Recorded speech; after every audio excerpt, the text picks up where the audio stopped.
ছোট পর্দার জনপ্রিয় অভিনেত্রী জান্নাতুল সুমাইয়া হিমি অভিনয়ের পাশাপাশি সামাজিক যোগাযোগ মাধ্যমেও বেশ সক্রিয়। ভক্তদের সঙ্গে নিয়মিত যোগাযোগ রাখলেও এবার এক ভক্তের নেতিবাচক মন্তব্যের জবাবে স্পষ্ট অবস্থান নিয়ে আলোচনায় এসেছেন এই অভিনেত্রী।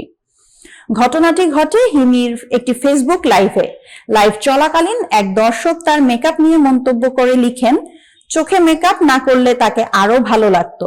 এমন অযাচিত পরামর্শে কিছুটা বিরক্ত ও হতাশ হয়ে পড়েন হিমি। সেই মন্তব্যের তাৎক্ষণিক জবাবে হিমি বলেন, কিছু মানুষকে কোনোভাবেই সন্তুষ্ট করা যায় না। মেকআপ না করলে বলা হয় মেকআপ করলে ভালো লাগতো, আবার করলে বলা হয় না করলেই ভালো হতো।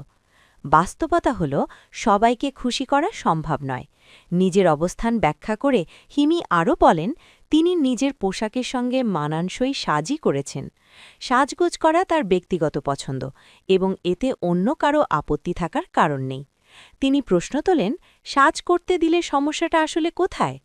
লাইভ শেষ হওয়ার পর ওই ভিডিওর একটি অংশ নিজের ফেসবুক পেজের রিলস আকারে শেয়ার করেন অভিনেত্রী। মুহূর্তের মধ্যেই ভিডিওটি সামাজিক যোগাযোগ মাধ্যমে ভাইরাল হয়ে যায়। হিমির এই স্পষ্টবাদী জবাবে অনেক ভক্তই তার পাশে দাঁড়িয়েছেন। তাদের মতে, তারকাদের ব্যক্তিগত সাজগোজ বা পছন্দ নিয়ে অপ্রয়োজনীয় মন্তব্য করা উচিত নয়। নেটিজেনদের একাংশ বলছেন, নিজের সীমা বোঝা এবং সম্মান বজায় রাখাই হওয়া উচিত ভক্তদের দায়িত্ব।